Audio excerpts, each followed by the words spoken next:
And we are here. What's going on, everybody, and welcome to the Lopes Goes Last podcast, the inaugural episode of the Lopes Goes Last podcast. I, of course, am your host, Tyler Lopes, and I am so incredibly excited to be able to bring this to you today. I'm just so grateful. This is such an amazing opportunity, and I cannot believe that I get a chance to speak to you guys every week about stuff that I love.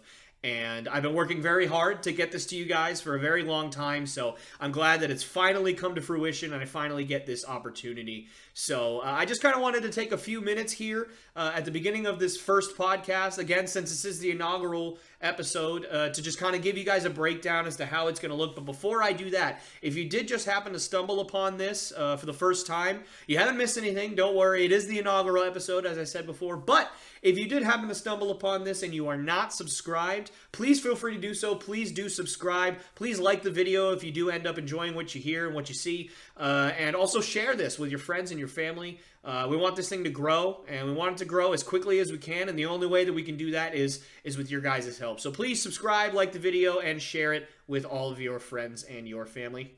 And also, so you don't miss anything, hit that bell icon when you do subscribe as well. So, again, like I said, I'm just going to take a couple of minutes here and talk about how this podcast is going to roll, how we're going to do things. So, basically, the Lopes Goes Last podcast is a sports podcast. Specifically, the three major American sports. It's going to be the NFL, the NBA, and the MLB, obviously. So, we're going to talk a lot about those. That's going to kind of be the framework of this podcast and just kind of how it's going to roll. And now in terms of the specifics, so basically in terms of upload times and in terms of the days and everything that we're going to be doing things. So obviously this is, whenever you're seeing this, I don't know exactly when you guys are seeing this, but this video did come out Friday, January 21st at 5 p.m., and that's going to be a pattern. So every single Friday at 5 p.m., we're going to drop a new episode of the Lopes Goes Last podcast.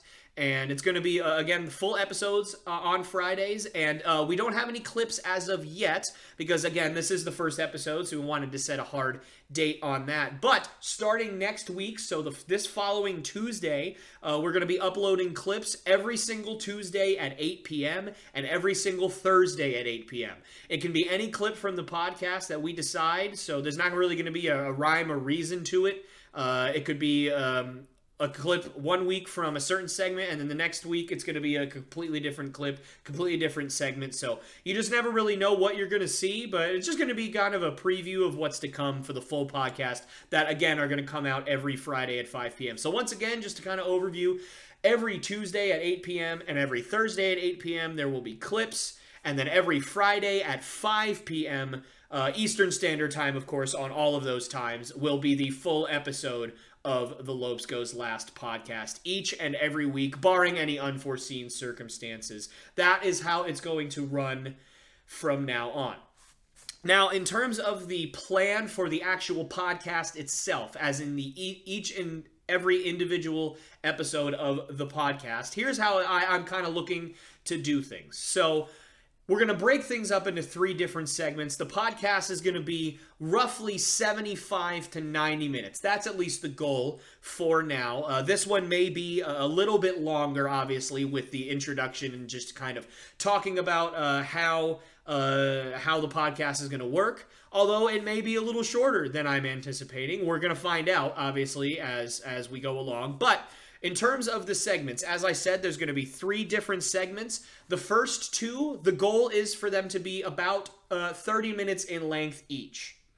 And then the third segment is going to be, maybe 15 to 30 minutes, maybe even a little longer, just depending on how it's going to go. So in terms of the actual segments themselves, the first segment is going to be current events in sports. So all the things that are going on in the world of the NBA, in the world of the NFL, and in the world of the MLB. That's what I'm going to be dedicating the first part of this podcast to. So all the current events, all of the latest games, maybe not necessarily all of the latest games, but, some of the important highlights of the latest games. Obviously, right now, it's NFL playoff time, so I'm going to be spending the vast majority of this first segment talking about the NFL playoffs today. But it's going to be different every single week. Obviously, with playoff time for each sport, we're going to be diving into that. But for right now, that's what the first segment's going to be. It's going to be about, again, roughly 30 minutes of current event stuff going on in sports. And it doesn't necessarily have to be games. If there's a big story going on, if it's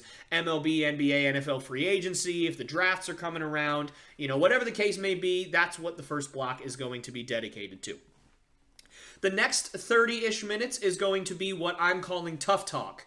So Tough Talk is a segment of the podcast where we're going to be diving into basically whatever I choose at that point. So it could be a wide range of topics. It could be one giant block of one specific topic that I've decided to choose, which, spoiler, that's what it's going to be today. It's going to be one giant topic that I've decided to sink my teeth into. And basically the idea of Tough Talk is it's going to be a wide array of different things. So it could be anything from diving into the background and history of a specific team, redrafting a certain franchise that I have deemed that they have not really done a great job in terms of drafting over the years, playing kind of a GM mode sort of deal where I kind of decide what am I going to do the next 3 to 5 years if I were to take over as a general manager of a team.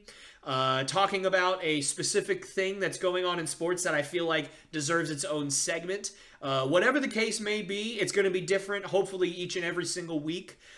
So basically, that's going to be my favorite part of the podcast for sure.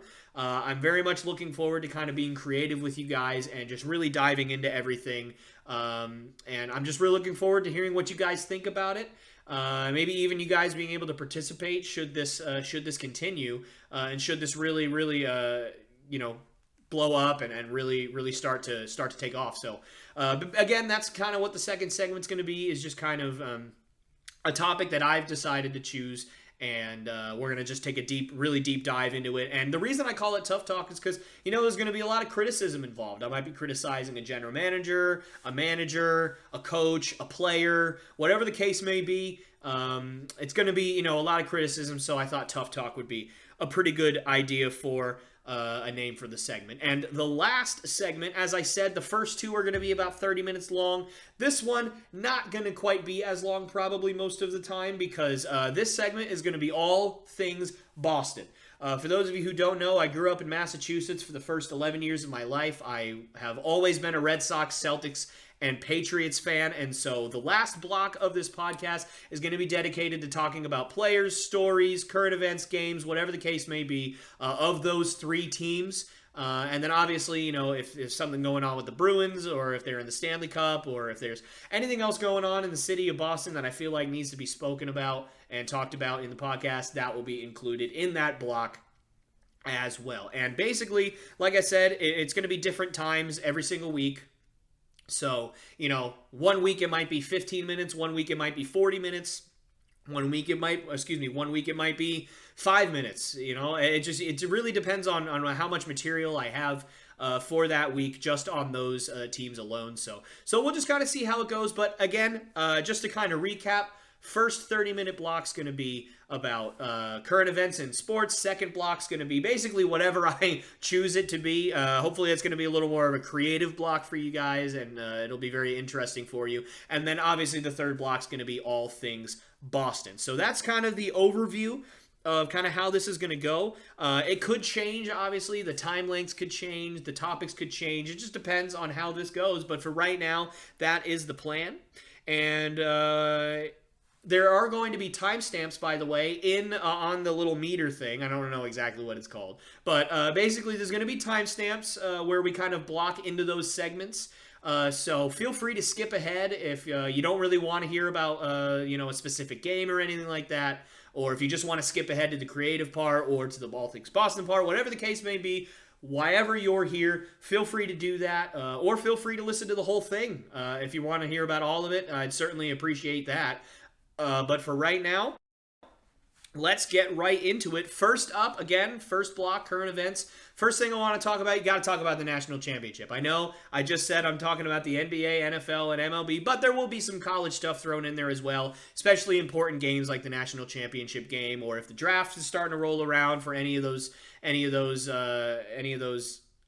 sports or anything like that. So There's going to be some college stuff talked about, especially today, but not too much usually, again, unless the draft's rolling around. But can't really start this without talking about the national championship game. Congratulations to Georgia, winning their first national championship since 1980, beating Alabama 33-18. Now, I really didn't get to watch the entire game, but I did get to watch a good chunk of it, a good good part of the second half. And so I pretty much can kind of understand how the game went. Obviously, it's kind of hard when you don't watch the entire game. But from what I heard, the first half was kind of a stinker anyway. A lot of defense, not really a lot of good offense in the first half anyway. A lot of field goals. So obviously, what I did see was Georgia's defense just playing absolutely out of their minds. I'm just going to be frank with you. I'm well aware that Bryce Young threw for almost 400 yards in that game, but quite frankly, I don't think it was a very efficient 400 yards. And obviously, in that sense, you just look at the score, right? Obviously, it didn't really matter that he threw for almost 400 yards. It really wasn't very efficient, especially since he threw it 57 times. They were behind for a lot of the second half, so Bryce Young didn't really have a choice. So the 300-plus yards, almost 400 yards that he had was probably just more of a design of the offense and just kind of a result of them being behind a lot and just kind of having to throw the ball. To me, watching the game, there was a few things that really made a difference, I feel like, in that game. And I'm gonna break it down into three different things. So obviously, Georgia's defense just flat out played better than Alabama. That's the first one. Georgia could run the ball when Alabama couldn't. And then, obviously, the efficiency that I would just talk about, or inefficiency of Bryce Young as compared to the efficiency of Stetson Bennett of Georgia. And we're going to kind of compare those. So I think it's kind of obvious, I don't really have to dive into the numbers of Georgia. And, I don't really have to take a deep dive into the advanced stats to tell you that Georgia's defense played better, right? I mean, just look at the score. But honestly, I would say, think about this. Before the game started, if you were asked which of these two teams had the better offense, which of these two teams is going to put up 40 points today? If you had to pick one, if either of them was going to, which one was going to put up 40? You would have said Alabama. I mean, clearly, obviously, a Heisman Trophy winner at quarterback, the number one, arguably, obviously, but I would say the number one wide receiver in the nation, and obviously a great offensive line. Alabama always has a very, very good defense. So clearly, although I guess that really doesn't have to do with the points, but obviously, they always have a lot of weapons on offense. So if you're going to pick anybody, it's going to be Alabama to put up 40 points. But it wasn't. Georgia was the team that put up 33 points, and they, quite honestly, didn't have that great of an offense all year long. It was their defense that carried them. Obviously, they put up some 40 and 50 burgers on teams that didn't have really all that great of defenses or just weren't all that great of teams in general. But obviously, if you had to pick one of the two, you were going to pick Alabama if one of the teams is going to put up that many points. But obviously, that's not what happened. And one of the main reasons was because Georgia could run the football, and Alabama just could not. That Georgia front was really, really standing tall. Only 73 yards on the ground for the whole day for Alabama, for the Tide, and honestly, that's just not enough. It's not good enough for really any college game, never mind the national championship game. If you want to be successful in college football, you got to be able to run the ball no matter what. But despite all this, I do think that the real reason, the ultimate underlying reason why Georgia ended up pulling it out over Alabama was the efficiency of each quarterback as compared to one another. Stetson Bennett, obviously, he didn't have flashy numbers. He only threw for barely 200 yards, but he threw 2 touchdowns. He had a much better completion percentage than Bryce Young did. Obviously, Bryce Young, like I said, he threw for 350-plus yards, almost 400, but it didn't really matter. They weren't very efficient yards, threw 2 picks, including a pick 6 to, forgive me if I don't pronounce his name right, but Kelly Ringo, obviously, which, by the way, amazing moment for him. I mean, I cannot imagine how awesome it would be to have a pick 6 in the national championship game, especially that late in the game. Alabama's trying to make a comeback. It's only a 1-score game, and your pick 6 basically ices the game for that school. It's so cool, so awesome for him. But yeah, so certainly I think that just kind of talking about the two quarterbacks, Stetson Bennett obviously had a much more efficient game than Bryce Young did, and I think ultimately that's the reason. Now, obviously, you can take all 3 reasons I talked about, and they all kind of have something to do with one another. They all kind of play off of one another. When you can't really run the football, Your defense is going to play better in terms of Georgia. The opposing defense is going to play better when they stop the run. Obviously, it's going to make it look like they're playing better, which isn't going to mean you, again, can't run the football. And that's going to make it a lot harder on your quarterback, and that's going to mean he's going to have to throw a lot more, which is going to mean ultimately he's going to be more inefficient probably, especially when your play-action game's not working because you can't run the football. Whatever the case may be, they all play off of one another, but I think the main reason, again, is Stetson Bennett was efficient where Bryce Young was not. But yeah, I just wanted to give a few quick thoughts on that, and I just really can't wait to see how guys like Jameson Williams, obviously guys like Nakobe Dean, Jordan Davis, how they play in the NFL and their draft process and how it's going to go. Obviously, Jameson Williams, I believe, tore his ACL in that game. Obviously, whatever it was, a very significant injury. Ran a 4.29 40, one of the fastest receivers we've ever seen, especially in the last 20 years.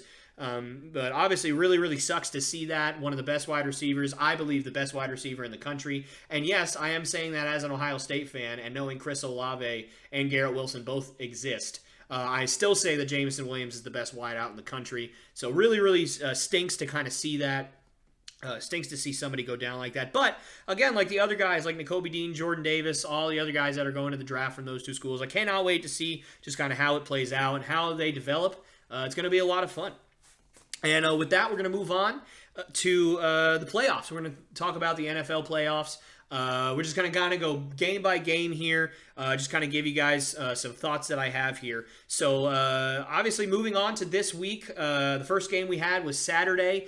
Cincinnati Bengals defeating the Las Vegas Raiders 26-19. This is a really, really fun game. I had work for part of it, so I was only able to watch the second half. I promise that's not a pattern. I did watch pretty much all of these games, so certainly this one was an exception to the rule. But first playoff win for the Bengals since 1980. Obviously, almost 40 years. So certainly an amazing achievement for them. So isn't that? I mean, that's really, really awesome. Congratulations to them. And I do have to say this. Let's just address it right away. Right? Some of you know where I'm going with this, but for those of you who don't, here's kind of what I'm talking about. So a lot of you guys that are watching know that, last year's draft time rolled around, and the Bengals had the 5th pick in the draft, and I said that they should draft Penei Sewell out of Oregon instead of Jamar Chase.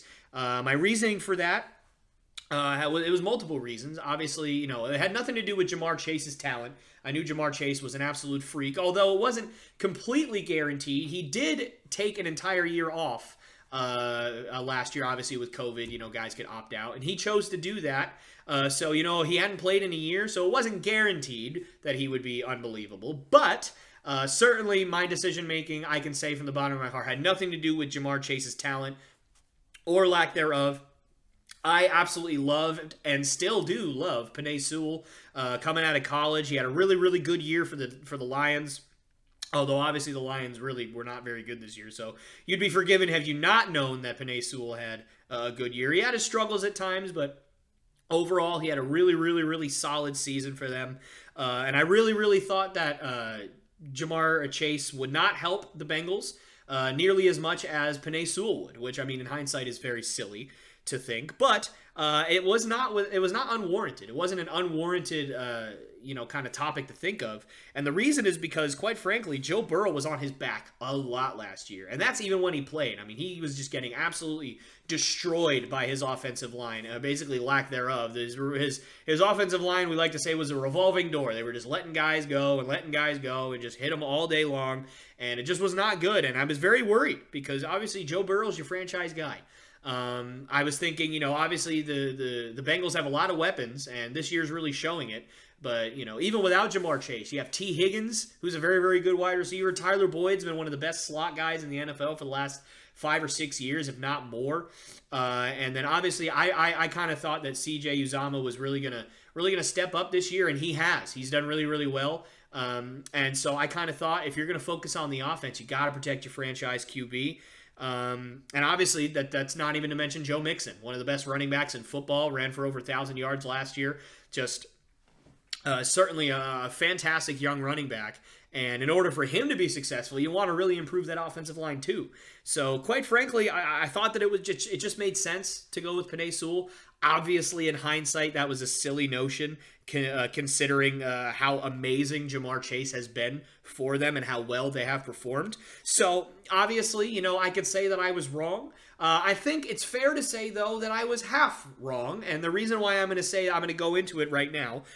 So, basically, half wrong. And the reason for that is because their offensive line is still really, really bad.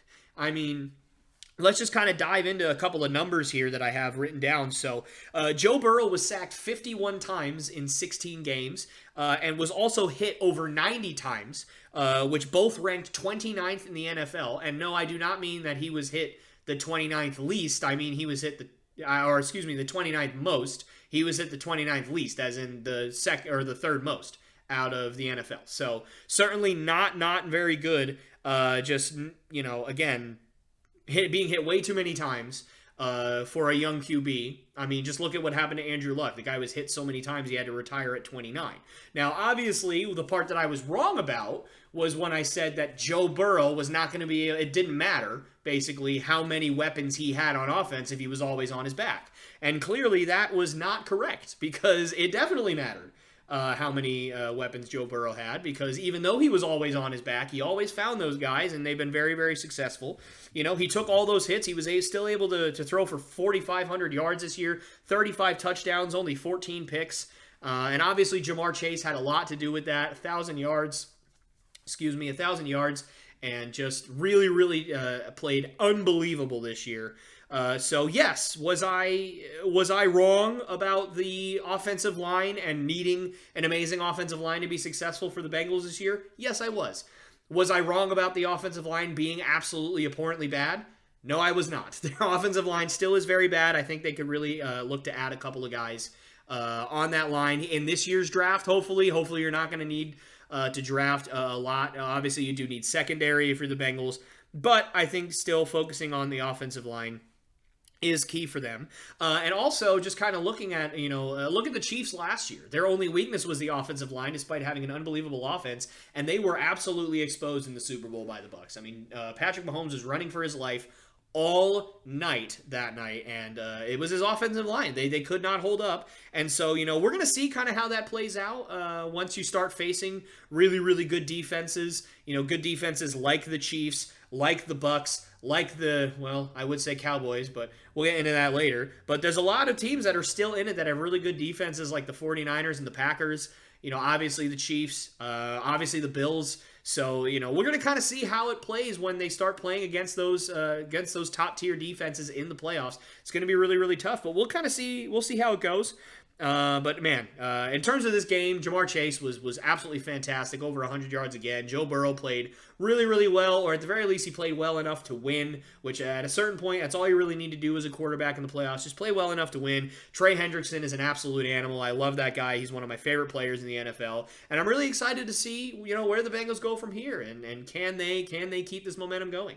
In terms of the Raiders, man, I mean, it's really, really hard to kind of gauge their season, right? I mean, with all the stuff with John Gruden, all the stuff with their players like Henry Ruggs and Damon Arnett, and all the off the field stuff that's been going on, and it's just kind of hard to gauge, whether you should be satisfied with this season. I will say, obviously, super, super cool. Their coach, whose name is completely escaping me, Rich Bisaccia, excuse me. If I'm pronouncing that wrong, forgive me. I'm not super good with names. But their coach is the first coach in the history of the NFL to take over a team midseason and lead them to the playoffs. He should be super proud of that, and I think that's really awesome. So I think in that way, you can be really, really satisfied. They came back in a lot of games. I think it was 6 or 7, something like that, fourth quarter comebacks this year. Really, really awesome. I think in that way they had a really great season. But at the same time, I do not run the show. And it's so funny because I actually had written down in my notes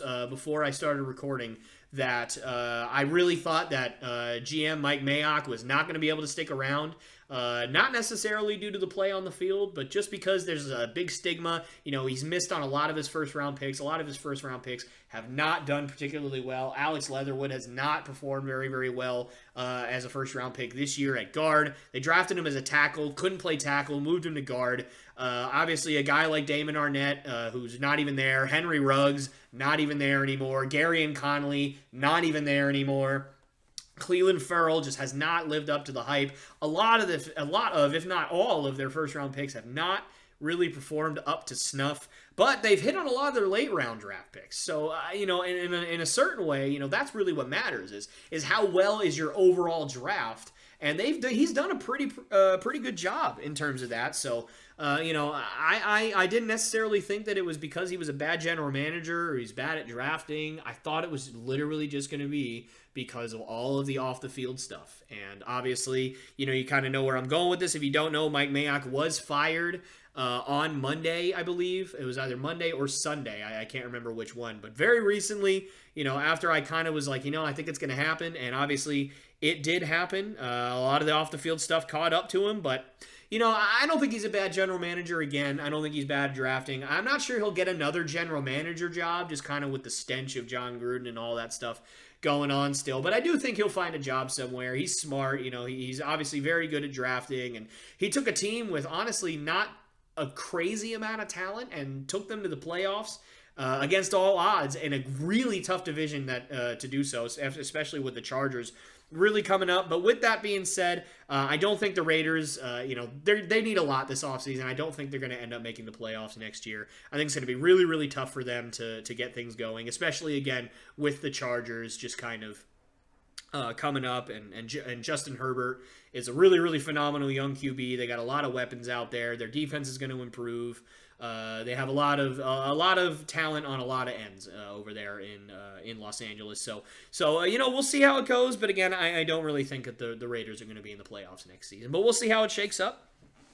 And then next up, we've got the Tampa Bay Buccaneers beating the Philadelphia Eagles 31-15 in a game that was way more lopsided than the final score would lead you to believe. Obviously, it was a 2-score game in the final, but it was a snoozer for most of this. The Bucs were in complete control pretty much from start to finish.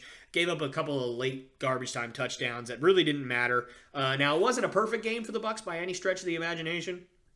Obviously, those 2 touchdowns in the end were not great, especially against a team that was pretty one-dimensional all day, couldn't really throw the ball all that much. There was an argument to be made before the game that, hey, the Eagles might be the Bucs' kryptonite. The Bucs haven't really had a great running defense, and what I mean by that is the ability to stop the run. And the Eagles had the number 1 rushing offense in the league. So in that way, it might have been a perfect storm for the Eagles to just kind of run out the clock and not let Tom Brady touch the ball a lot. But obviously, the Bucs had a lot of injuries on defense all year that really kind of hindered their run defense. Because their secondary wasn't as beat up as their front 7, which obviously the front 7 is the most important aspect of stopping the run. So I didn't really necessarily buy into that. And I don't really think a lot of other people did either. Quite frankly, I didn't buy into it. And, there's not really much to go into here. The Bucs dominated from start to finish again, like I said. Rob Gronkowski with his 15th playoff touchdown, most of any tight end in NFL history. So super cool for him. And Tom Brady, 35 playoff victories. Unbelievable career, obviously, he's had. He's 15 million years old now, just still killing it, still throwing for over 4,000 yards. You can argue that this was his best year yet. Maybe not necessarily the number 1 year, because obviously 2007 kind of stands alone. But, this was definitely one of his more efficient years, one of his best years, and he's 44. I mean, it's unbelievable what he's doing. Again, not a lot I could say about that. But the Bucs are moving on, and we're really looking forward to seeing how they try and defend the title this year, trying to make another Super Bowl run. As for the Eagles, I think you're left with the same question you had at the beginning of this past offseason, which is Jalen Hurts really your guy?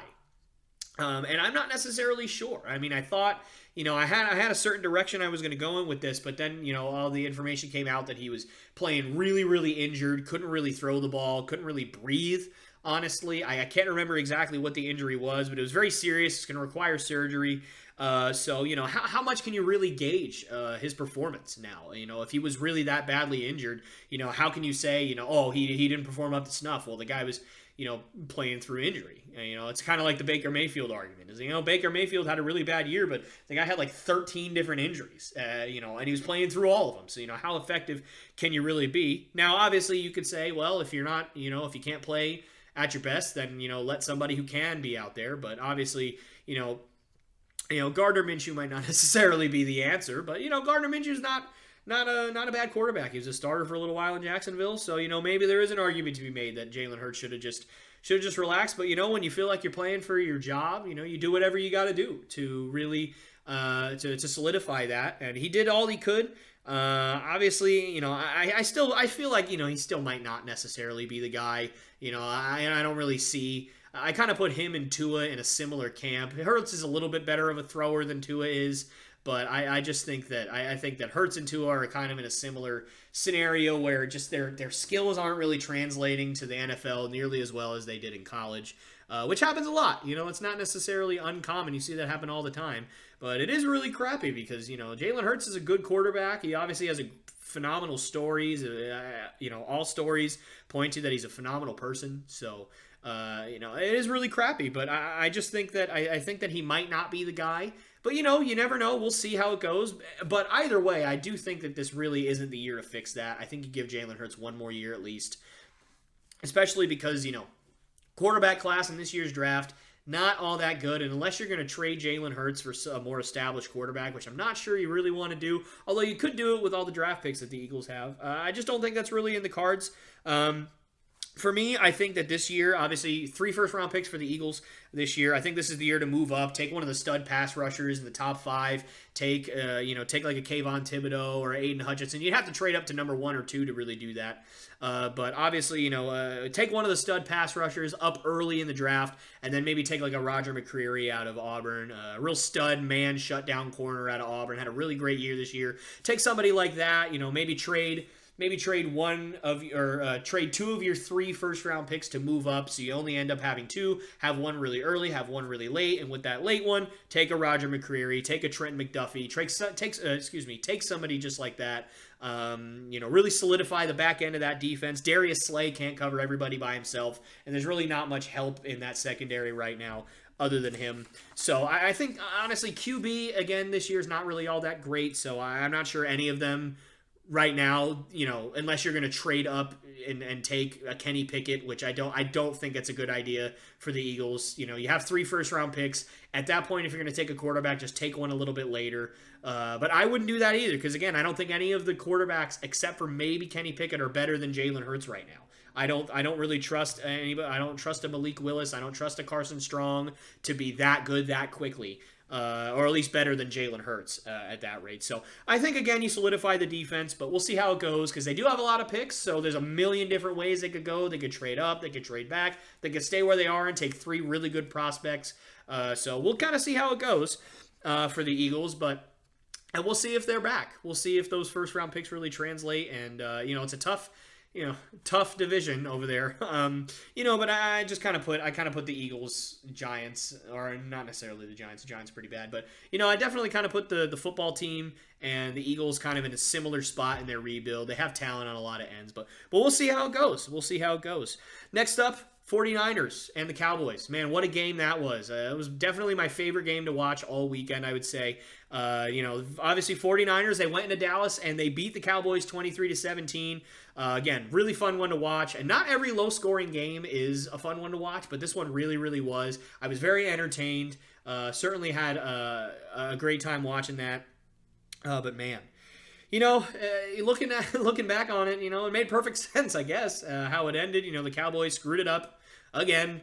They just can't seem to really do anything in the playoffs. They did something really stupid at the end to cost them the game. They had 1 million penalties for 1 trillion yards. Jimmy G did his absolute best to throw the game away for the 49ers. Like, he literally was just like, I just feel like turning the ball. It's fourth quarter. It's turnover time. But, obviously, the Cowboys curse is stronger than the Jimmy G curse. So the 49ers were able to stay with it and pull it out. So congrats to them. They'll be taking on the Packers next week. And I'm really looking forward to that. That's going to be a really fun game. 2 really good defenses. Obviously, Aaron Rodgers is a dog. He's awesome.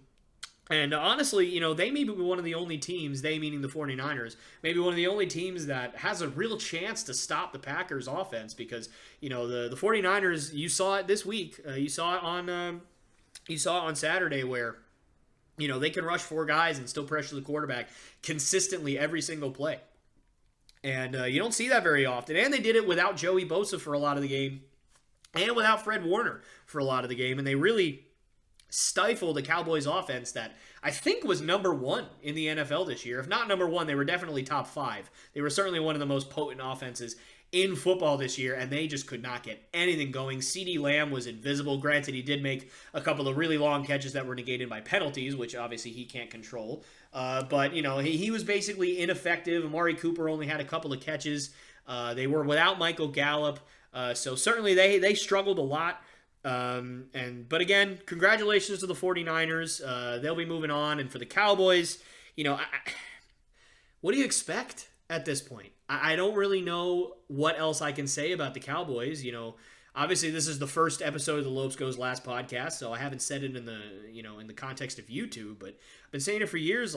What do you do if you're the Cowboys? I just don't understand what you don't have in terms of just talent. They have talent on all levels. I mean, they have 2 stud linebackers in Micah Parsons and Leighton Vander Esch. They've got, obviously Trayvon Diggs. He's the biggest ball hawk in the NFL, led the NFL in picks this year. They have an absolute stud quarterback. Dak Prescott is just awesome. He's super good. They have 3 stud wide receivers. They only had 2 for this game, but they have 3 studs: Amari Cooper, Michael Gallup, and CeeDee Lamb. I don't know what you want at that point. 2 stud running backs, Ezekiel Elliott and Tony Pollard. You have, good pass rushers. You have talent on every single level. And I don't know really what you add to that. You have a good offensive line, although you wouldn't really know that if you saw this last game. They really struggled against that 49ers front. But, obviously guys like Zach Martin, guys like La'el Collins, they're studs on the offensive line. They have a lot of talent at pretty much every position, and yet they just can't seem to put it together. So, I don't even really know where you go from here in terms of a draft or in terms of talent that you try to add. I don't know. It just seems like this team is cursed. Maybe you get some talent at nose tackle. If somebody falls that far, if a Jordan Davis falls that far, maybe you go with that. Maybe you draft another guard, obviously, with the offensive line struggles this year, or at least in this past game. I don't know. Maybe you add a little bit more in the secondary. I don't really know where you go, but the team is stacked, and it really doesn't matter. So, again, not too much more to say about that. They're a phenomenal team that just can't get it done in the postseason. It's that simple. And then next up we have the Chiefs. The Chiefs, they went at home and they destroyed the Steelers. Let's be honest with ourselves. 42-21, and it was not as close as 21 points. The Steelers put up a couple late touchdowns. The Chiefs basically stopped trying at a certain point. They just absolutely put it on them. The Steelers held their own for a quarter, maybe even a quarter and a half, but then after that, it was over. The Chiefs just stormed them.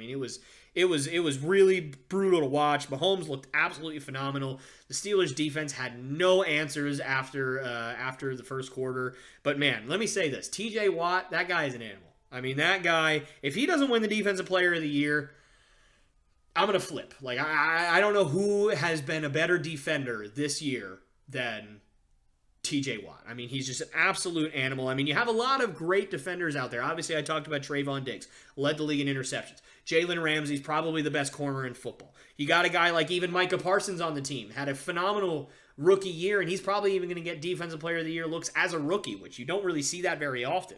A guy like Fred Warner that I talked about earlier from the 49ers. Aaron Donald, we talked about the Rams a little bit later. Obviously, a guy like Myles Garrett on the Browns. There's so many great defenders in the NFL, but I don't care. TJ Watt is just that dude. He's that good. He's a little bit of a different player than his brother was, J.J. Watt, obviously. Back in J.J. Watt's prime. T.J. Watt is a great pass rusher. Obviously tied, I should say, the sack record this year. But I think he's a little bit different of a player than his brother was. He could drop back into coverage a little bit more, forces some more fumbles. But you know what? I'm going to say it. I think he's every bit as good as J.J. Watt was in his prime. J.J. Watt had an unbelievable, albeit short prime. But T.J. Watt, man, that guy is just phenomenal. Everything he does, it feels like everything he touches turns to gold. He's awesome, and I really just think he should win Defensive Player of the Year, hands down. Of course, the big story of this game Is Big Ben retiring? I should say supposedly retiring, right? He hasn't actually confirmed it for sure. He just said in an interview that it was kind of pointing in that direction, that it was going to be his final few games. So hopefully it is his last game, and I don't say that with any disrespect. I just think that man, he really should hang it up. But man, I'll always remember him. I always remember him. He used to just break sacks left and right, stiff arm guys to the turf, despite the fact that they were 250 or 300 pounds, just stiff arm into the dirt. I remember him fighting Terrell Suggs. He was an unbelievable quarterback. He just complete these passes. He'd break 3 sacks at the same time and then still complete a ball down the field somehow. Like, he was just unbelievable. And, but I do have to say, like, he made so many bad throws on Saturday. I mean, he made so many bad throws. And I don't mean bad reads. I mean bad, literal physical throws. I mean, I felt like every time he'd try and throw a ball over 20 yards, he'd underthrow somebody severely, with the exception of like 1 or 2 throws.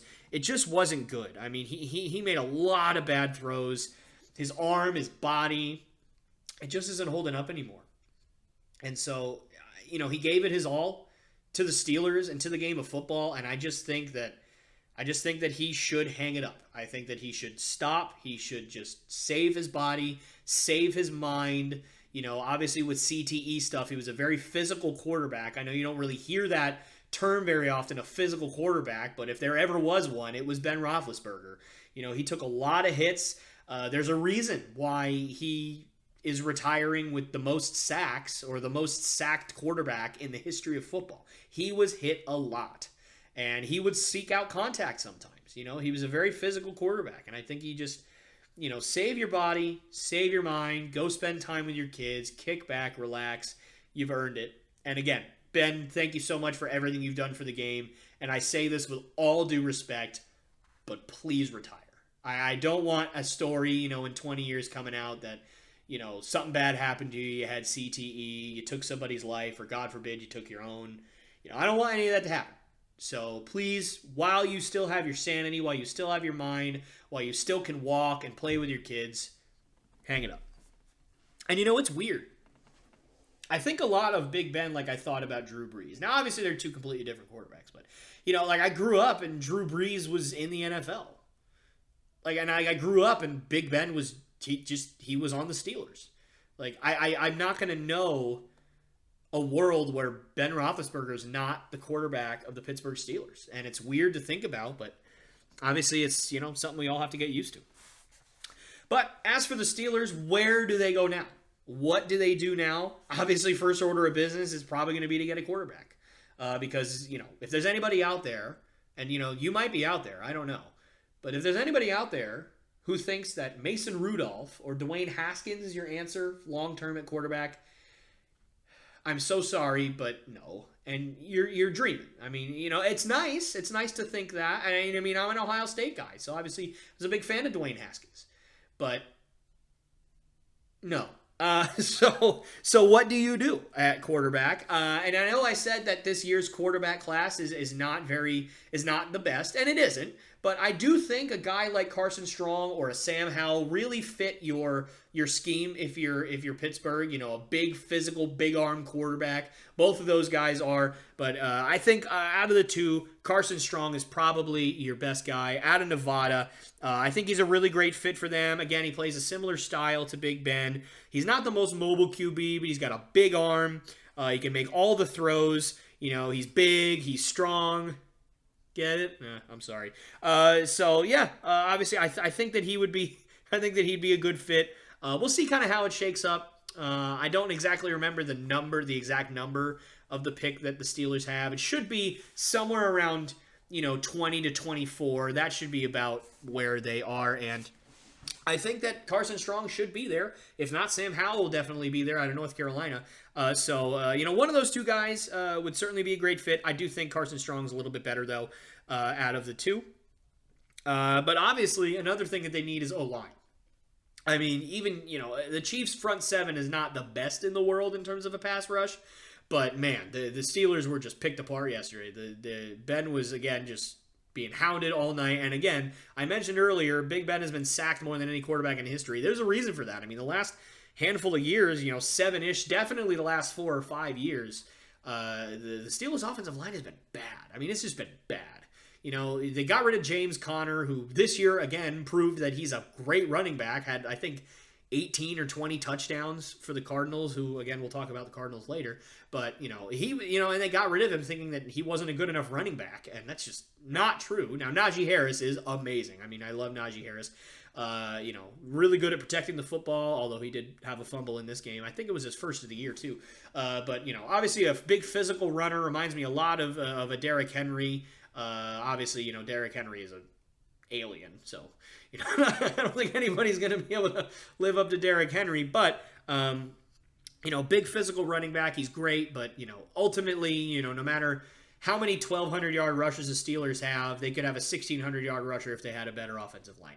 So they obviously need offensive line, they need it really badly, and again, they've had good players at offensive line. They've had Alejandro Villanueva, David DeCastro, Marquise Pouncey. They've had some good offensive linemen in the last few years, but they haven't been able to put a really good unit together. So that's something they really need to focus on in free agency and in the draft.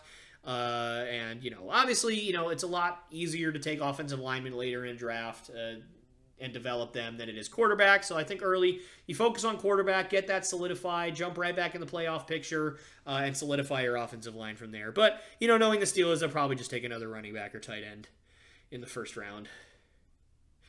Please don't, or I'll lose it. I mean, please, just please. Pat Freiermuth is good. I promise. He's fine. And Najee Harris is good too. Just leave him alone. Draft QB and offensive line, please. All right. Anyways, so the last game, talking about Monday Night Football, the last game, this was the game that I was probably looking forward to the most. It was Rams-Cardinals, and the Rams destroyed the Cardinals, 34-11. And, I say a lot of things, and I talk a lot, so granted, you take this with a grain of salt, I guess, because, again, I do say a lot of things, but I really thought that, with how deep the NFL was this year, and a lot of teams struggled at certain points throughout the year. They really just kind of, it felt like every team had like a really bad game or games where it felt like every team was kind of on a similar level in the playoffs, with the exception of like the Steelers or the Eagles or somebody like that. But for the most part, like a lot of the 1 through 6 seeds, at least the 1 through 5 seeds, were very similar in terms of record and in terms of, strengths and weaknesses. So I thought there'd be a lot of really close games this postseason, and it has not been that way. Other than the Bengals, Raiders, and Niners, Cowboys, every game was a blowout. I mean, it just, so in that way, it wasn't as fun as I really thought it would be. But this is one of those games where, I said before it started, I think this is going to go one of two ways. I think the Cardinals are going to, either one of these two ways, either the Cardinals are going to win a very close game, or the Rams are just going to blow them out. It just really depended on which Matthew Stafford showed up, which Rams team showed up, and obviously, the Rams showed up, and they just absolutely blew the Cardinals out of the water. Speaking of Matthew Stafford, it is, I think I speak for most, if not all, NFL fans when I say it is so nice to see Matthew Stafford on a team where he doesn't have to do everything himself. When he's not, having his jersey ripped in half and throwing a ball up to Calvin Johnson in triple coverage because literally nobody else on the team can do anything. And it's really nice to see him have a good offensive line. Obviously it was great to see Cam Akers back after, I think it was 170 days after completely rupturing his Achilles tendon. Just an absolute animal to be able to come back in that amount of time and make the playoffs. Just so cool to see him back. And again, another game where, not really much to say. The Rams were in complete control from start to finish. And the Rams, again, moving on, and they're going to take on the Bucs next week, and that's going to be an amazing game. I'm really really looking forward to that. There's a lot of games that I'm looking forward to next weekend. In terms of the Cardinals, man, what a disaster. 7-0. I feel like we all forget that they were 7-0 to start the year. And, maybe you didn't forget because you're a smarty. But, and I didn't forget. But, just in case you did, they were 7-0. They had the best record in football through like 8 or 9 weeks. Just amazing. And, they barely lost to the Packers, and the Packers are probably the best team in football this year. And it's just so strange. They were 8-1 on the road this year, and then they got creamed. I mean, they got creamed. They could not do a blessed thing. I understand that DeAndre Hopkins is a very important part of that offense. I really, really do. He's one of the best wide receivers in football. I get it. But to collapse the way they did at the end of the year, I mean, it's so sad. They lost 6 of their last 10 and 4 of their last 5, not including obviously this past week in the playoffs. But it's sad. It really, really is sad to see. And their offensive line just looked completely powerless. I mean, it wasn't even overmatched. It was powerless. Kyler Murray looked scared all night. I mean, there were a couple of clips, when I was watching the game after a fourth down or after one of his interceptions, where it literally looked like he was crying. And I'm not saying he was. He clearly wasn't, but it looked like he just was looking into the distance, just contemplating his life, going, I have no idea what to do. And I feel bad for him. They couldn't do anything last night. He couldn't see anything. That's not a size joke. I mean, literally, the defense in terms of just the scheme and the disguising that they were doing last night, he couldn't tell if they were running man or zone. He couldn't tell guys that were dropping back or not dropping back. He couldn't read, who was rushing and who wasn't. There were multiple times where guys either in the middle of the rush or on the edge just came in free with nobody blocking them. Just complete miscommunications all night. They couldn't run the ball. James Conner scored a touchdown, but they barely gave him the ball all night long, which is crazy considering how good he's been all year. And the pick 6 that Kyler Murray threw, it was sad. It wasn't even oh man, that was a bad read. It was just sad. It was a desperation flick of the ball to try and not take a safety. And it ended up much worse. Shortest pick 6 in the history of the NFL playoffs, 2 yards. It's sad. It really was sad. But the saddest thing, obviously, that happened last night, Budda Baker taken to the hospital with a concussion. I have not heard any kind of updates on him as of the time of this recording. We'll kind of see how that shakes up. Just hope he's okay, just as a human. But also, Budda Baker is one of the best and most talented young defensive players and just young players in general in the NFL. So you just hate to see a young stud like that get carted off in the playoffs. You definitely don't want to end your season like that if you're Budda Baker or if you're anybody else. But, certainly you hate to see anybody carted off like that. But especially with how good he is and how bright of a future he has. But, man, the Cardinals are in purgatory. I mean, they really are in purgatory right now. They're good enough to make the playoffs every year. They're good enough to really, compete for their division, but they're not good enough to compete for a Super Bowl. They're not even close. Never mind get to one. They're not even competing. And it's just, I really don't know where they go from here. I mean, I don't know, maybe add to the secondary. That's really about it. Maybe get some better offensive linemen for your young quarterback, but they're set at receiver. They're set at running back. Their front 7 is really, really fun and young. Obviously, you got veterans like Chandler Jones, then you got young guns like Isaiah Simmons and Zaven Collins, and so you're all set in terms of that. But I don't know.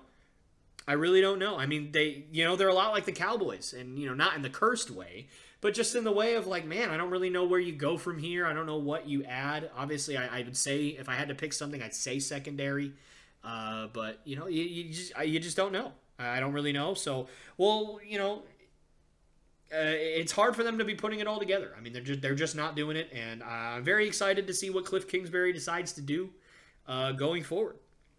And with that, we're going to move on to the last portion of the current event stage of the Lopes Goes Last podcast. So basically, what this is going to be is I'm just going to talk about all the games that are happening next week for the NFL playoffs. And I'm just gonna, give you guys predictions. And I hesitate to give predictions, but I know that obviously this is a sports podcast, so you guys are gonna want some.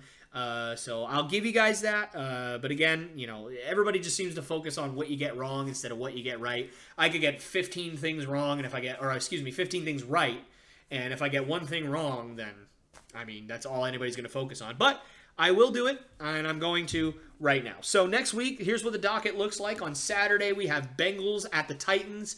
We have the 49ers at the Packers. And then on Sunday, we have the Rams at the Buccaneers. And then we have the Bills at the Chiefs. So first up, I'll talk about the Bengals and the Titans. The Titans are the 1 seed this year. I really, really like what they've done. They've got a first-round bye this year. They didn't play in the Wildcard weekend, obviously. I'm very impressed. I mean, they were arguably the most injury-prone team in the NFL this year. They had so many injuries. I think they said at a certain point they played like 70 different people. It was insane. That number might be a bit inflated. Whatever the number is, they played a lot of people. I mean, they were injured all year, and not minor injuries either. Ryan Tannehill stayed healthy for a good portion of the year, but A.J. Brown's missed most of the year. Julio Jones has missed a lot of the year. Derrick Henry's missed most of the year. A lot of their stud defenders have missed a lot of the year. It's been brutal for them, and so I'm so impressed that they were able to win 12 games. Again, I'm very impressed. They're getting back to full strength. I'm not sure if Derrick Henry, Julio Jones, those guys are gonna be back. I don't exactly know that information right now, but if they are, they're getting back to full strength, and it's gonna be really interesting to see where they go. But they are playing the Bengals. They are playing a very, very hot team with a absolute firepower of an offense, every single week there's got to be an underdog picked, and I'm sorry to my wife, who is a big Titans fan, but I am going to pick the Cincinnati Bengals to pull this one out. And, obviously for the reasons that I talked about, the Bengals are hot. I mean, the Bengals are just so hot right now. Their defense is playing, above their talent level, I would say. But guys like Trey Hendrickson are just animals. And so I don't love the Titans' offensive line, and I don't love their defense. And I think those are the two weaknesses that the Bengals are going to be able to exploit. The Bengals are playing, again, their best football right now. They're clicking on all cylinders. I think they're going to figure out, even if Derrick Henry comes back, I think they're going to figure out a way to stop the run, or at least enough to pull out a victory. Again, I think Joe Burrow torches a pretty lackluster secondary for the Titans. I think he throws for over 400 yards, and I think that the Bengals pull it out. It might be a slugfest. It might be a high-scoring game. I don't really know, but I just think the Bengals are going to pull it out. And again, I'm sorry, honey, but that's my pick, and you can make fun of me when the Titans win by 40 later. But, for now, I'm going with the Bengals. Next up, 49ers Packers. I think, again, like I said earlier, the 49ers are one of the teams that have a really good shot to beat the Packers. I just do not think it is going to happen. Obviously, rushing four guys, being able to get pressure while rushing four guys is a really good quarterback kryptonite.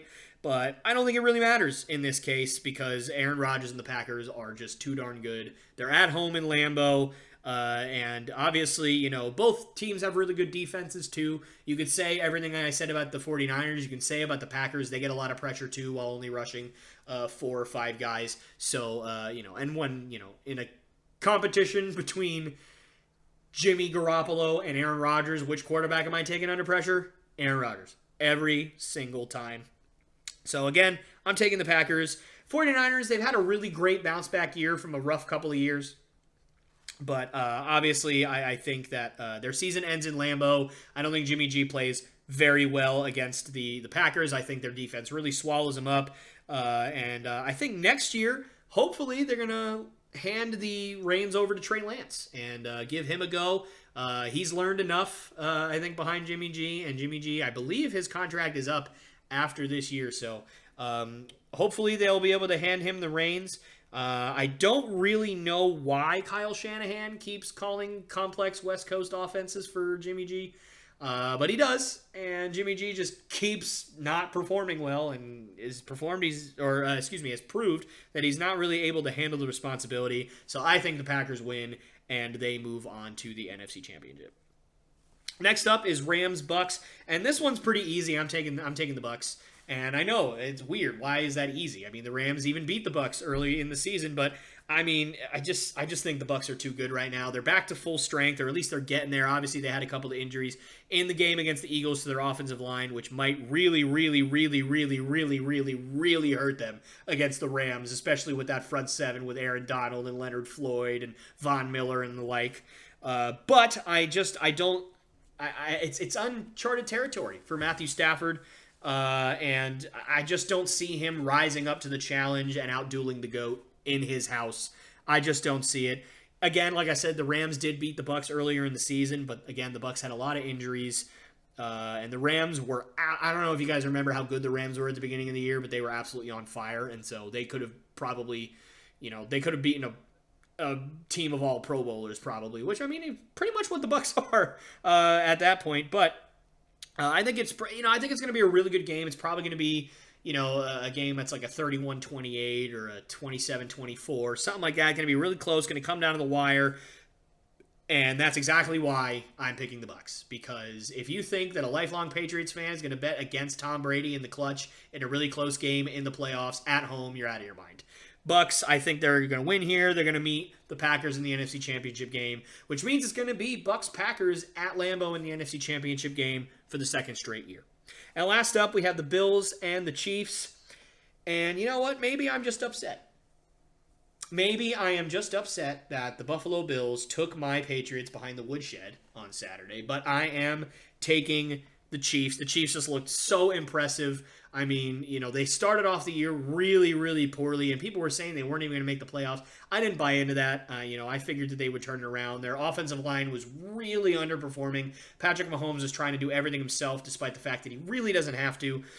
So obviously now they look like the Chiefs. They are absolutely on fire. The Chiefs have way, way, way, way, way more talent on offense than the Patriots do.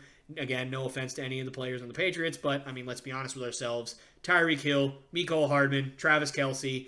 I think Clyde Edwards-Helaire is still hurt, but either way, a lot more talent on the Chiefs than the Patriots this year. So I just think it's going to be a shootout, but I think Mahomes and the Chiefs are going to win. I absolutely love the way the Bills have built their team, even though they're in, obviously the same division as the Patriots. But I mean, it's hard to hate good football. It's hard to hate good quarterback play. It's hard to hate a good defense. And the Bills are just a really good team.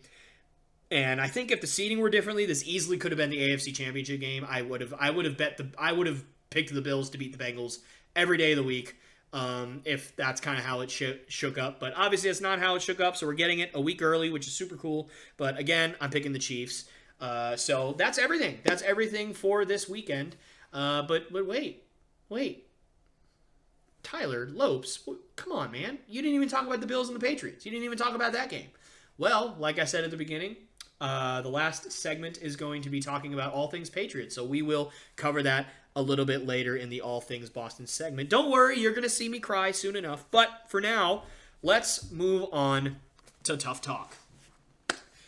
Man, I'm really excited about this segment, not just today, but just in general. I'm so excited to bring you this Tough Talk. I'm really excited to kind of give you guys my thoughts on things. And this week, what I'm going to dive in is the Los Angeles Lakers. They've been crazy inconsistent this year, and they're playing decently well over the last week or two, but honestly, I think they're fatally flawed. And quite frankly, I don't think that, again, fatally flawed, I don't think they're going to fix it. And it's the same fatal flaw that has plagued the Thunder, that's plagued the Wizards, that's plagued the Rockets, and now it's plaguing the Lakers. And that plague is Russell Westbrook. And that hurts me to say, because Russell Westbrook has been a great player for a really long time. But this year is just so bad. Now, he's not the only thing that's wrong with him, of course. And we'll get into some of the other stuff a little bit later in this segment. But I think at the end of the day, Russell Westbrook will be the reason that the Lakers do not win a championship this year. I mean, unless, of course, he becomes a remarkably different type of player. But, I don't think that's going to happen. Am I saying that can't happen? No, I think anybody can learn to adapt their play style for a championship. I mean, we've seen it plenty of times before, but I just don't think that it will. And I don't think that it will because even after all these years, even after everything that he has done and everything that he has gone through, all of the criticism, all of the teammates, all of the teams, all the trades, he still somehow has not learned his lesson. What is the lesson that I think he's trying to learn? Well, let's take a deep dive, a little bit of a dive into some of the advanced stats of Russell Westbrook to just kind of paint a picture as to why I think he is the problem. Just to kind of explain a little bit here, I know there's some people that are going to watch this podcast that do not know what these statistics are and what they mean. So I'm going to just kind of describe a little bit about the statistics and what they mean as I go along. So Russell Westbrook's effective field goal percentage in the 2021 season, this year, is 49%, which is not in the top 100 in the NBA. Okay? Effective field goal percentage, basically, what that means, for those of you who don't know, is it's a stat where you factor in the three-point shot into your field goal percentage. So obviously a field goal, a two-point field goal is whatever it is. So let's say you went 5 for 10 and they were all two-point field goals. So your field goal percentage would be 50%. So because you hit half your shots. Now, effective field goal percentage, if any of those shots were a three-pointer, you would get a 1.5 times multiplier on that field goal. So effective field goal percentage is, I think, a lot better of a stat to kind of show you in today's NBA how effective, again, that's why they call it effective field goal percentage, you are in terms of scoring. You want your effective field goal percentage to be high. Now, it's not a perfect stat, obviously. You know, it's still dominated by big guys, by centers that, you know, are just kind of dunking and, you know, taking 6-inch shots all the time. It's still dominated by a lot of those guys. But the three-pointer and guys that are really heavy volume three-point shooters that are very effective at it have a high effective field goal percentage as well. And Russell Westbrook's is way below average. 49% is not very good, and it's not in the top 100 in the NBA. His effective field goal percentage is actually worse than his teammate, not Anthony Davis, not LeBron James, although yes to those guys as well, but Carmelo Anthony. And I don't know if you guys know anything about Carmelo Anthony, but he doesn't exactly have a reputation of being an efficient scorer. He's a great volume scorer, or at least was back in his prime. Now, obviously, you know, he's a little older now, much different role. But back on the Nuggets, back with the Knicks, he was a good volume scorer. Not the most effective volume scorer in terms of leading a team to a championship and in terms of being able to facilitate and everything like that. But he was a good scorer, but again, not very effective. But even Carmelo Anthony has a better effective field goal percentage this year than Russell Westbrook. His assist to turnover ratio, so basically what that means is how many assists versus how many turnovers, is less than 2, which is also not in the top 100 in the NBA. And I think that's telling because, you know, Russell Westbrook, I think arguably his best skill is passing. His best skill is facilitation and playmaking. And his assist to turnover ratio is, again, still not in the top 100 in the NBA. Not top 10, top 100 in the NBA. His turnover ratio, which basically is turnover percentage, right? So it's a number of the percentage of possessions that Russell Westbrook controls that he turns the ball over. Essentially, that's what that means. This is a little more complicated than that, but just for simplicity's sake, that's pretty much what that means. His turnover ratio this year is 13.9, which means he turns the ball over 13.9% of the time. That is not in the top 100 in the NBA.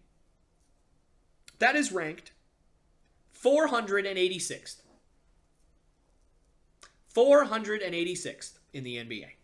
And that is out of 586 total eligible players in the NBA. That's not good, clearly, right? But it's actually even worse than just that number. The only person to have a worse turnover ratio than Russell Westbrook that has played as many games and has played as many minutes per game is Oh, nobody. Nobody. Nobody has played more minutes and more games and had a worse turnover ratio this year than Russell Westbrook. Now, that might not necessarily be fair. He's playing almost 36 minutes a night, and he's played in every single game this year. And obviously with COVID, there's going to be a lot of guys that are out sometimes and not being able to play a lot of minutes as they may come back, whatever the case may be. So maybe that's not fair. I think the only guy, though, on this list that you can really compare his numbers to is James Harden, who is having, by far, the worst season of his career since he got out of Oklahoma City in terms of efficiency. He's having a terrible year by his standards in terms of efficiency. And his turnover ratio is 14.1. Barely worse than Westbrook. And by the way, the 13.9 is also factoring in the last few games, the last 5 or so games, where Russell Westbrook's actually done a pretty decent job of not turning the ball over. He actually has even had a couple games where he's turned it over 0 times, which he hasn't done since, I believe, 2016 or 2017.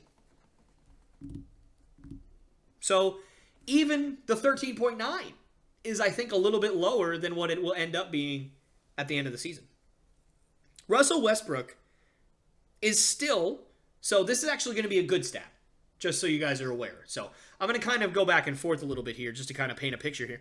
Westbrook is still, despite all of this, considered to be the 17th most efficient player in basketball by the NBA efficiency stat, which, going to be honest with you, I'm not exactly sure how they calculate it in terms of the formula or anything like that. I do know that they rely heavily on playmaking, so assist numbers and things like that.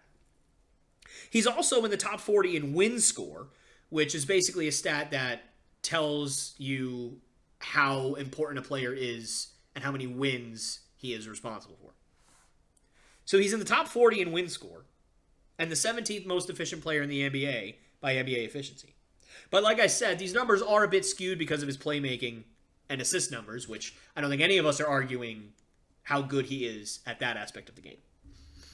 He excels at that. No question about it. No question about it. And also, win score actually usually kind of skews more towards inefficient players. Mostly because players like that, it's kind of a cumulative stat.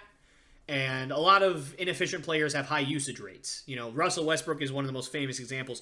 He's had a crazy high usage rate over his career. He's had it over 30% for most of his career, which is just absurd. The only guy I can really compare him to that is probably LeBron James. But obviously LeBron is LeBron. So, kind of hard to argue. But anyways, kind of what I was saying about, kind of being skewed towards inefficient, high usage players. For example, I'll give you guys some examples. Ivica Zubac and Steven Adams and Alperen Sengun. All 3 guys are bigs. They're all centers. They're all ranked in the top 100 in win score. And Adams and Zubac are actually ranked either in the top 20 or just outside the top 20. So they're actually ranked ahead of Russell Westbrook, but they have a worse turnover percentage than Russell Westbrook. They are, I think, within the top 50. By top 50, I actually really mean bottom 50, of course, in turnover percentage. Now, obviously, those guys don't play nearly as many minutes or have nearly as much usage or have played in as many games as Russell Westbrook. But still, the point is, guys like that, and again, a guy like James Harden, who has been the king of effective field goal percentage over the last 5 or 8 years, he's hovering at around 50% effective field goal percentage, which is right about where Westbrook is, And that doesn't, well, actually, I think it might crack the top 100 now, because he's had a couple of decent games. But he was just barely. He was hovering around that 96 to 104 range. But despite all this, he ranks 8th in win score. So you could still clearly see that it is a little bit skewed towards high volume players, even if they are inefficient. So quite frankly, I don't really find the 17th most efficient player and the high win score as being very trustworthy about Russell Westbrook. So, you know what? Let's kind of put it this way, right? His net rating. So net rating, if you are a fan of baseball, you will kind of know a stat called WAR, right? Where if your WAR is 0, then you are exactly average, right? So your WAR is basically, it's a cumulative stat, right? But in terms of net rating, it's kind of the same thing as WAR as in per season. So it's a plus minus kind of deal where, if you are good, if your net rating is in the positive, like positive 1, 2, 3, whatever, then you are actually performing very well in terms of your season, in terms of your stats, in terms of how efficient you're being. But if it's in the negative, you're actually hurting your team most of the time. Basically, to put it into perspective, it measures how much a player is positively or negatively impacting a game on a night-to-night basis. Again, kind of the same thing as WAR, but just in basketball terms. It, again, also compares Russell Westbrook to an average or replacement level player. Russell Westbrook's 2021 net rating is minus 2.2. Yeah. It's in the negative, guys. It is in the negative. But you know what? Maybe that's not fair because you know what? There are some guys, right? There are some guys this year that have a negative rating that are really, really good basketball players. James Harden, Bradley Beal, CJ McCollum, Anthony Davis, Russell Westbrook's teammate, Anthony Davis, obviously. So, maybe that's not fair. Maybe that's not a fair stat to look at. So let's look at it a different way. In games that the Los Angeles Lakers have lost, so at the end of the day, the Lakers lost the game. Russell Westbrook's net rating in those games is minus 13. Minus 13. That is so absurdly bad. And you know what? It's almost 14. It's minus 13.8 to be exact. Now, I have to admit, again, there are plenty of guys like Bradley Beal, CJ McCollum, Anthony Davis that have bad net ratings. So maybe it's misleading. But you know what? Think about it this way. A minus 13.8 net rating is, if that is stretched out over a full season, it would rank 513th in the NBA. 513th out of 586. That is so bad. I mean, I can't even begin to describe how bad that is. And by the way, all of this, and we haven't said a word about his shooting number, which is arguably the worst part about his game. His shooting numbers are horrible. He can't shoot. Let's be honest with ourselves, at all. He really can't. And I think here's where the main problem lies. Despite all of this, despite his poor shooting numbers, despite all the stats we talked about, Russell Westbrook still looks at himself differently than the rest of the world. Now, in some way, I can understand that. You have to think you're the best. I mean, I firmly believe that if you're going out to perform, if you're going out to play, you have to think that you are the best in the world. And if you do not think that, then there's no reason for you to be there. But he still thinks that he's in 2016 when he won the MVP. When he was putting up triple-doubles every night. He still thinks he's that player. He's giving himself an excuse to chuck up threes at a crazy rate like he did in 2016. Now, in 2016, he shot 34.3% from three, which is not great. It's still pretty below average, honestly. But you know what? I mean, let's be honest. He was pretty much that whole team. He was pretty much the entire Thunder team. So, we'll give him a pass. Give him a pass for that. He felt like he pretty much had to chuck them up. And he was playing really well that year, so I can understand. Now, this isn't to say he's chucking them up at the same rate he was then this year. He's not. He's actually cut that down by about half. He was throwing up about 7. Now he's throwing up about 3.4 per game. So, again, cut it basically in half. Because if he was shooting 7 threes per game, I'm pretty sure LeBron would have kicked him out by now. But I digress. I still think that 3.5 attempts per game is still way too many for Russell Westbrook. And the reason is because he's only hitting them at about a 29% rate, which is, that's horrible. It's absolutely horrible. It's one of the worst three-point percentages for a volume shooter in the history of basketball. It's bad. It's very poor. But what's even more concerning than that, in my opinion, is that he's deciding to shoot them at terrible times. Over 80% of the total shots that Russell Westbrook has taken this year have been with more than 7 seconds left on the shot clock.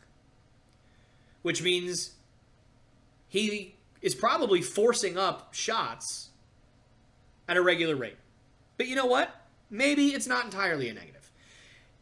The NBA has changed a lot over the last 10 years. It could just be a product of the style of offense that we're seeing. Ever since Steph Curry started lighting up the world, 7-second or less offenses have really started taking off. It started, I would say, probably with the Steve Nash, Sean Marion, Amari Stoudemire Suns back in the early 2000s or maybe late 2000s, like 2007, 2008. But Steph Curry, I really think, and a lot of other guys as well, guys like LeBron with transition offenses back in the 2010s, guys like Giannis now. There's a lot of different ways that it can be played, but certainly the 7-second or less and heavy transition offenses are all the rage right now. They really are. So that's a fair argument. Maybe it's kind of unfair to look at an 80% for the 7 seconds or less. I can understand. However, over 40% of his shots, his meaning Russell Westbrook, of course, are taken with 15 seconds or more left on the shot clock. But in those 40%, he's only shooting 44% from the field. So yes, maybe he's just kind of adapting to the style of play, but he's not doing it effectively. And that's the problem. He is trying to play toward a modern style of offense, but he's doing it very poorly. And even with his shooting percentage being in the high 40s, 44% is still really bad.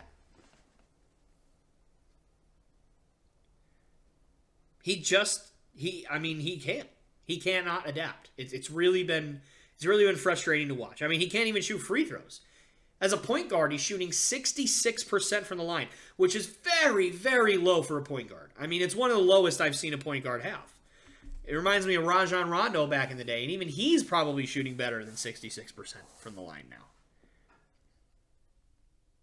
So even when he's getting fouled and it's working, he's getting to the line, he's not converting his free throws. Now, there are going to be those who say, you know what? Lopes, you're being unfair. Russell Westbrook has never been a shooter. And you're right, he hasn't been. And you're probably saying, Tyler, he's an effective slasher. He cuts to the rim. He's, again, not a shooter. He's really, really good at finishing around the rim. Shooting's not his game. That's not fair to look at his shooting percentage. And to that, I will say this. Russell Westbrook's field goal percentage from 5 feet or less this season is about 58%. Now, compared to the 49%, that's fantastic. The average NBA field goal percentage is right around 49 to 50%. So, that's pretty good. 58% around the rim is pretty good. At least on the surface. But let me ask you guys a question. And it's going to be rhetorical, obviously. 5 years ago, back in 2016, not centers, not big guys, but everybody else, who would you say were the two best at the rim finishers in the NBA. Now, again, you got to understand, this is before Giannis really took off. You might have said Giannis. Maybe. And that would have been fair. But other than Giannis, your answer probably would have included one or both of LeBron James and Russell Westbrook. Those were the two non-bigs that were best at finishing around the rim, and you would have probably had a great argument for that. So let's look at LeBron's finishing percentages around the rim. In 2021, at 37 years of age, LeBron's percentages for finishing around the rim at 5 feet or less is 75%. He lives up to the bill of one of the best finishers at the rim. He does. Now looking at Russell Westbrook's 58%, doesn't quite match up, does it? So, to you who say he's an effective slasher and finisher at the rim, he's not even that this year. He's not even an effective driver. He hasn't really been effective at anything. And this isn't even talking about his defense. His defense hasn't been great this year either. But, you know what? Despite all of this, Russell Westbrook isn't a bad basketball player. And I quite frankly don't think he ever will be. He's averaging 19 points, 8.5 assists, and 8.5 rebounds a game. I mean, anybody who puts up those kind of numbers, there's no argument that you can present to me to say he's a bad basketball player. And none of this is me saying that he is a bad basketball player. He's an ineffective basketball player. That's like saying that Monte Ellis was a bad basketball player back in the 2000s and 2010s. It's crazy. He wasn't. He was ineffective and inefficient, but he was still, in terms of statistics, one of the best scorers of the 2000s and 2010s. No matter what advanced stats tell you. He had multiple seasons where he put up over 20 points per game on pretty bad teams. And he got better as he got older. He had a short prime, but he was good. He was a great player back in the day. But he was ineffective and inefficient. And Westbrook can do two things that Monte Ellis didn't do, which is pass and rebound. Monte Ellis was not a great facilitator, and he was not a great rebounder. Now, obviously, Monte Ellis and Westbrook are two completely different players, but the comparison I still think it holds up. I really do. I mean, it's no accident that Russell Westbrook has more triple-doubles than anybody in history. He's a phenomenal player, and he has been for years. But he just doesn't fit the Lakers right now. And quite frankly, I'm not sure if he fits any team right now. Not anymore. At least not as a volume scorer. And none of this factors in the most important part of this equation. And that is his contract. Russell Westbrook this year is being paid $44.3 million, and next year he has a team option for $44.7 million. That is the third highest payout in the league. And essentially, he's average. Maybe even below average. So he's being paid more than anybody in the NBA except for two people. And he's being, in terms of PER, which is player efficiency rating, he's right at average. I mean, he's, average is 15. He's at 15.3. He's right at average, basically. So, quite frankly, to me, it's about time that the Lakers and Russell Westbrook himself understand. He cannot be paid $44 million and play 35 minutes a night to be average. Russell Westbrook and the Lakers, I really think that they could benefit for Westbrook giving a lesser role. I think that at a certain point, letting guys like Talon Horton-Tucker, Malik Monk, can't believe I'm going to say this, but Carmelo Anthony and other guys on that team, Kendrick Nunn, guys like that to step up, play bigger roles. I think that would be what's best. Now, I understand Talon Horton-Tucker's not playing all that great this year. And Malik Monk, honestly, would be a perfect fit if he could play any semblance of defense. But I think what makes all of this worse is the Lakers actually had not one, but two answers for all of their issues right now at point guard on their roster in the last 3 years. Lonzo Ball, Alex Caruso. both on the Lakers at a certain point over the last 3 years. And they're actually both on the Chicago Bulls now, funny enough. And they've proven to be not only very efficient players and playmakers, but they're two of the best defenders in the NBA this year. Their defensive numbers are off the charts. And the Chicago Bulls are very successful in large part because of them. Now, I think that, Caruso obviously is not anywhere near the level of talent, especially as a playmaker, of a Russell Westbrook. But at the very least, he'd be able to give some great defense. And of course, Lonzo Ball was traded for Anthony Davis. And I don't think any sane person would say, oh, well, we would have rather had Lonzo Ball than Anthony Davis. Of course you wouldn't rather have Lonzo Ball than Anthony Davis. Anthony Davis, despite the fact that he's hurt a lot and has been inefficient at times, is still very, very good. He's one of the best players in the NBA for sure. But people do seem to forget that Lonzo Ball was on the same team as Brandon Ingram, Kyle Kuzma. And out of those three players, being, again, Lonzo Ball, Brandon Ingram, and Kyle Kuzma, the Lakers decided to designate Kyle Kuzma as untouchable instead of Brandon Ingram and Lonzo Ball. And so both those guys, Ingram and Ball, were shipped off for AD. Now, hindsight, of course, is always 20/20, and Kyle Kuzma clearly is the worst of the three.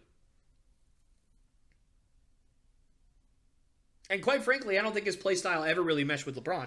But to me, it's not unreasonable to think that you could have gone back and kept Lonzo Ball and traded Kuzma and Ingram instead of Ball and Ingram. I mean, one of the main reasons that they made this trade in the first place is because they thought that Lonzo would never develop into a shooter because of how funky his release was and all that stuff. And it's, ironic, I guess, because, Russell Westbrook's their point guard and he can't shoot either. But the point is that they were wrong. I mean, Lonzo Ball has been one of the best and most efficient three-point shooters in the NBA, which not a lot of people really know that. I know I didn't until I started looking into the numbers. He has shot over 37% the last 3 years, which is really good. And he's shooting at a 41% clip this year. And it's not like he's not shooting. He's shooting as many attempts as Russell Westbrook did in 2016 at just over 7 per game. And still shooting 41%. Now, his stats are not overly impressive. He's only averaging about 12 points and 5 rebounds and 5 assists. So it's not like he's putting up Russell Westbrook type counting stats, I should say. But quite frankly, Lakers don't need that right now. They just need somebody who's going to knock down shots, who's going to play good defense. I mean, his effective field goal percentage is almost 55%, which is not phenomenal, but it's way better than Westbrook's. And I put a lot more stock in his effective field goal percentage than his regular, which is 41%. I mean, his regular field goal percentage is not that great. He hasn't really been all that good at finishing around the rim this year. But you know what? I would still take it over what Westbrook is giving me. And again, like I said, his defense is way, way, way, way, way, way, way, way better than Westbrook's. So at least this year, I think that Lonzo Ball would make the Lakers better. But, obviously, Lonzo Ball's not getting traded back to the Lakers. Russell Westbrook's not being traded to the Chicago Bulls. It's not happening. So what can the Lakers do to resolve this issue? What can the Lakers do to resolve all of it? So, I think that, obviously, I said earlier that Westbrook's not the only reason that the Lakers have had problems this year. Injuries have really slowed them down. COVID slowed them down. I know there was a press conference a little while ago where LeBron felt like they didn't have any team chemistry with basically any lineup on the floor because everybody's been out for a chunk of the year with injuries or with COVID, everything like that. Talon Horton-Tucker, like I said, played pretty bad. His PER is 8.9. That's so bad. That's way below average.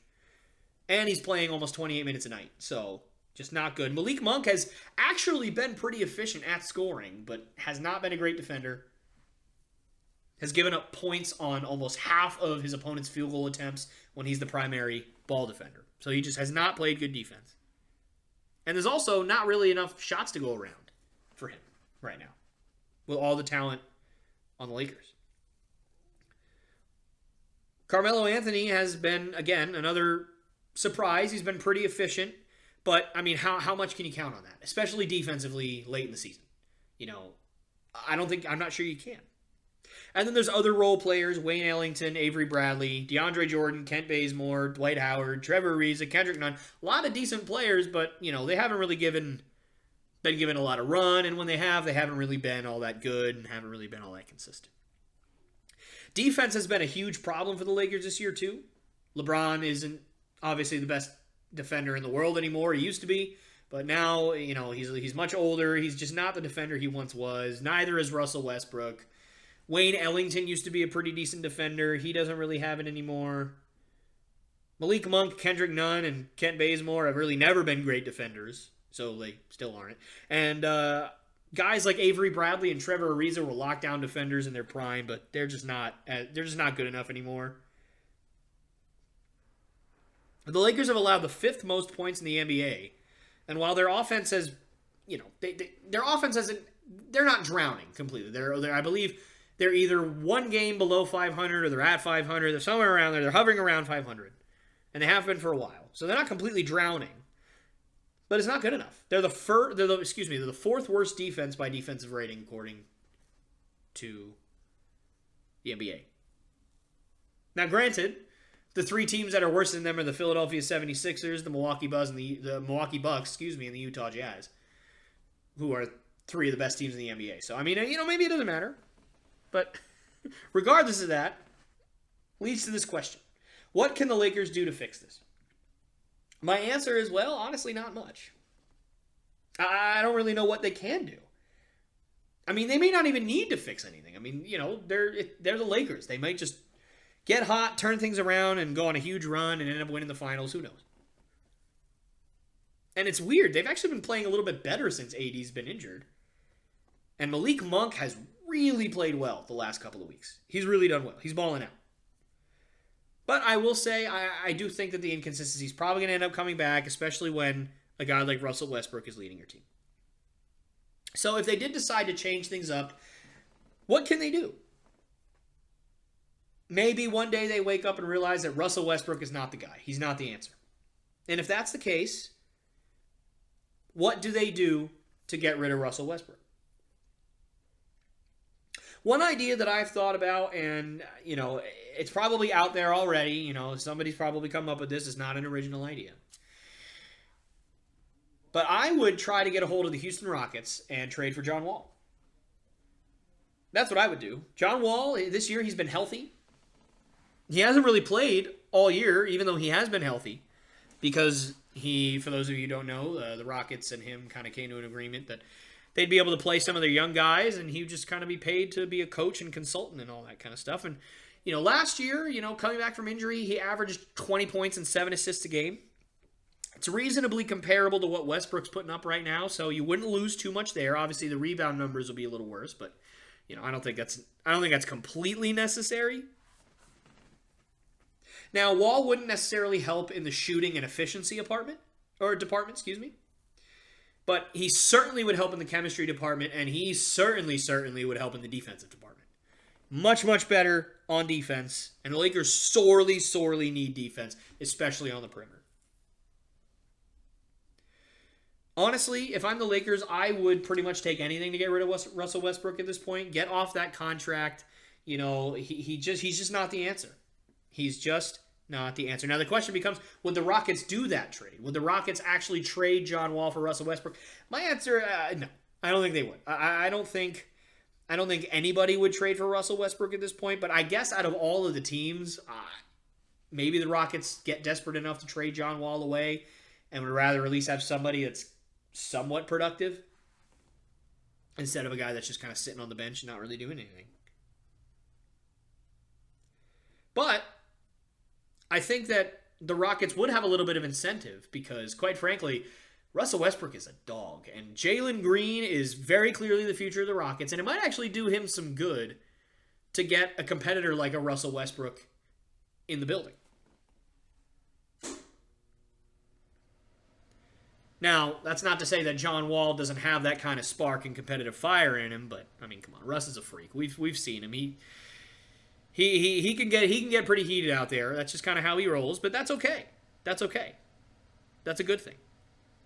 And plus, there's a lot less pressure in Houston. Russell Westbrook, there's a lot less talent in Houston, so Russell Westbrook can probably, run that offense a little bit more in Houston than he would in LA. There's not LeBron hounding him all the time. And as long as he doesn't hinder the development of Jalen Green, Christian Wood, Alperen Sengun, all the other young guys, Kevin Porter, all the other young guys in Houston, I don't think there'd be much of a problem. Now, again, I don't think Houston would do this because if you guys remember correctly, John Wall and Russell Westbrook were already traded for each other at one point. John Wall was on the Wizards. Russell Westbrook was obviously on the Rockets. The reason John Wall is on the Rockets right now is because he was traded for Russell Westbrook. So I don't think that's going to happen again. But I suppose you never know. We've seen crazier things happen, right? We really, really have seen crazier things. You never know. Maybe the 76ers get so desperate to get rid of Ben Simmons that they come calling about Russell Westbrook. Just get Ben Simmons out of here. Maybe I can at least get somebody who's productive. I don't know. Or maybe not. Let me know what you guys think could happen. I'd love to hear you guys' thoughts, honestly. I'd love to see it down in the comment section below. I'd love to continue the conversation. But now, with that being said, we're moving on to our last block of this first ever Lopes Goes Last podcast. I know it's a little bit longer than it's usually going to be. Obviously, with the introduction at the beginning, a little bit more time passed. So, we'll start wrapping things up here. But before I do that, I want to talk about another team that has been really inconsistent this year, and that is my Boston Celtics. Man. It drives me nuts because this team is actually pretty good when they play like they're capable of. It drives me nuts. They have a lot of talent on both ends of the floor. Obviously, Jayson Tatum. Obviously, Jaylen Brown. Obviously, Marcus Smart. Your three pillars of the franchise right there.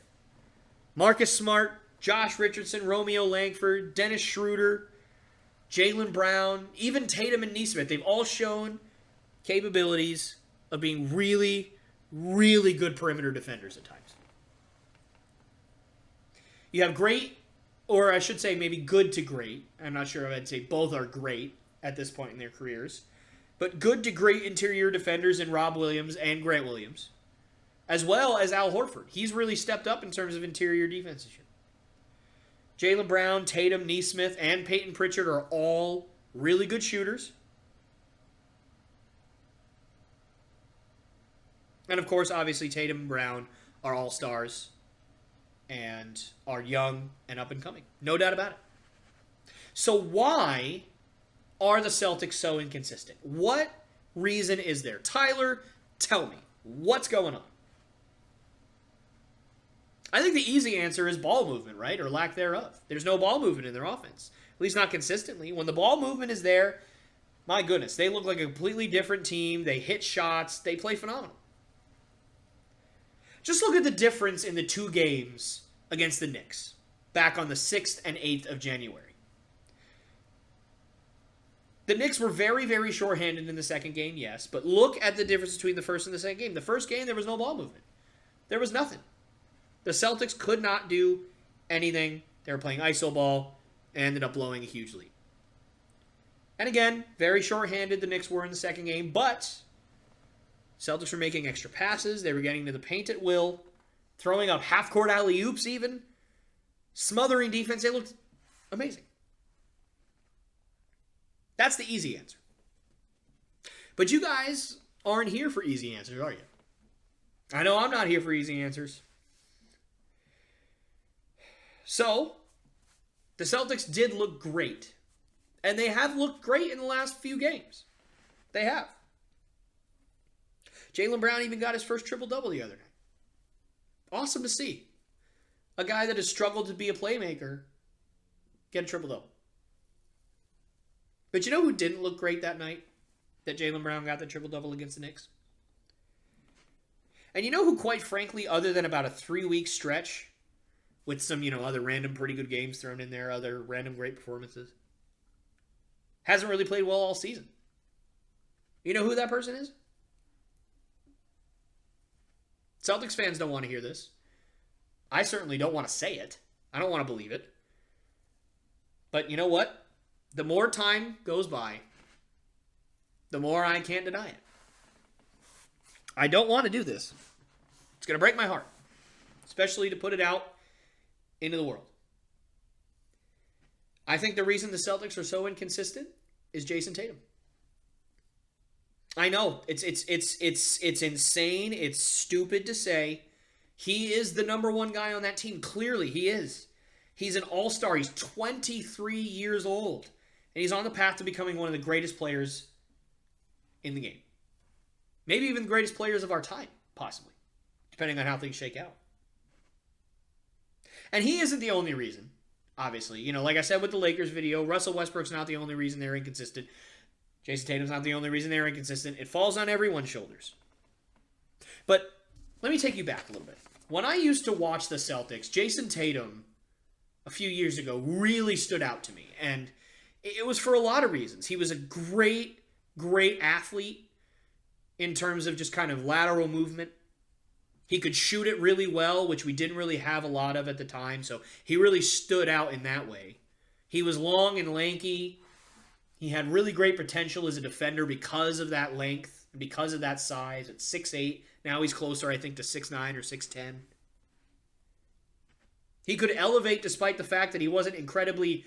He didn't give off that, leapy sort of vibe, that just jump out of the gym sort of vibe, like a recently Ja Morant or a not-so-recently LeBron James, maybe even a De'Aaron Fox, and I know it's kind of hard to believe this, but like a Dennis Smith Jr. coming out of the draft back when he first came in.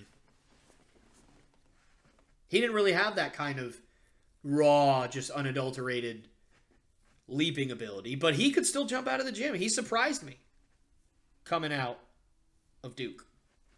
I didn't know he had that in him. So he really used to stick out. And when I watch the Celtics now, Jayson Tatum, he still sticks out to me. But now it's not always in a good way. In fact, oftentimes he sticks out like a sore thumb. Watching the Celtics this year when they're at their best, there's a lot of ball movement. There's not a lot of iso ball. There's not a lot of selfishness. They get to the rim, they kick out to the shooters, they get to the rim, they kick out to the shooters, they get to the rim, and it just keeps on going. That is how you play efficient basketball in the NBA. And that's also how you get easy looks. But watching that game on the 8th against the Knicks, Jayson Tatum pretty much, he just played iso ball. Despite everybody else moving the ball, despite everybody else being successful, despite everybody else playing well, and the fans going crazy, he played iso ball. And he was very ineffective against mostly backups for the Knicks. Again, Kemba Walker was out. Evan Fournier was out. The only starters that were there that played a lot were Mitch Robinson, Julius Randle, and RJ Barrett. He didn't look good. He only shot 14 times, too. He was very inefficient. And on that day, Josh Richardson played more minutes than Jayson Tatum. And I think that says a lot. Now, I'm not saying that happens all the time. It doesn't. It very rarely, if at all, happens. I can't recall another time this year that happened. So I'm not saying that it's a regular occurrence. But I think it really said a lot, at least about how Jayson Tatum was playing during that game. That Josh Richardson played more minutes than he did. And when I watch the Celtics when they're at their best on defense, they apply a lot of great ball pressure. They get steals. And they're really, really effective on their switches, on their pick and roll defense. Rob Williams, Al Horford, guys like that are getting blocks, easy blocks on the inside. And on that Saturday, I cannot even begin to tell you how many times I saw Jayson Tatum get screened by one guy and be completely taken out of the play. It must have happened a dozen or more times. At one point, it happened 4 or 5 possessions in a row. He was the primary ball defender. Guy would stand at the top of the paint. Somebody would come in and screen Tatum, and he would just hit the guy, triangle around him real slow, and the guy would be at the rim. Jayson Tatum would be trailing the whole time. It happened a lot. It happened many, many times during that game. And I know I'm harping a lot about one particular game, but you have to understand, I have not seen the Celtics play at their best a lot this season. I really haven't. And even though it was one day, and even though it was against backups, the fundamental portion of the game of basketball was so sound. They did what they were supposed to do that day. The ball movement was there. The defense was there. Again, yes, it was against backups. I know. But aesthetically, that's the way they needed to play right there. And unfortunately, what I also saw that day was everyone else was capable of playing that way except for Jayson Tatum. He stuck out like a sore thumb, and he did not fit into the style of play the Celtics were trying to play that day. And there's been a lot of talk recently about whether Jayson Tatum and Jaylen Brown can play together, and they've made their comments. They've said, yes, we can, clearly. We've been successful in the past. We'll be successful in the future. We're just at a rough patch. And, in a lot of ways, that's fair. It's a fair argument. But at this point, I'm not even sure if Jayson Tatum can play with a guy who's going to shoot it 20 times or more a game, no matter who it is. This year, the Celtics got more talented on both ends, and I don't think there's really an argument. Last year, the team was just not deep enough. It was not deep enough. There was not really anybody that could come off the bench that could help the offense. This year, Dennis Schroeder coming off the bench, putting in 15 or 16 a night. Now, I know he started a lot, but I still consider him to be a guy that's coming off the bench. I still consider Marcus Smart your starting one, probably. Josh Richardson, very, very good NBA player for a long time. Has dropped in efficiency, the last few years. But, quite frankly, he's still a very good player. Romeo Langford has stepped up pretty big this year. Aaron Nesmith has played well. Grant Williams has really improved his shooting. He's been a pretty decent weapon off the bench. Rob Williams has improved. I know he's a starter, but he's really improved. Al Horford, I know he starts sometimes, but he really helps that bench. He really, really does. Even the guys at the very end of the bench, Bruno Fernando, Juancho Hernan-Gomez, they're better than the guys that were there last year. I'm not even talking about Peyton Pritchard either. Peyton Pritchard has played really well at times. They've gotten better at both ends of the floor. They really have.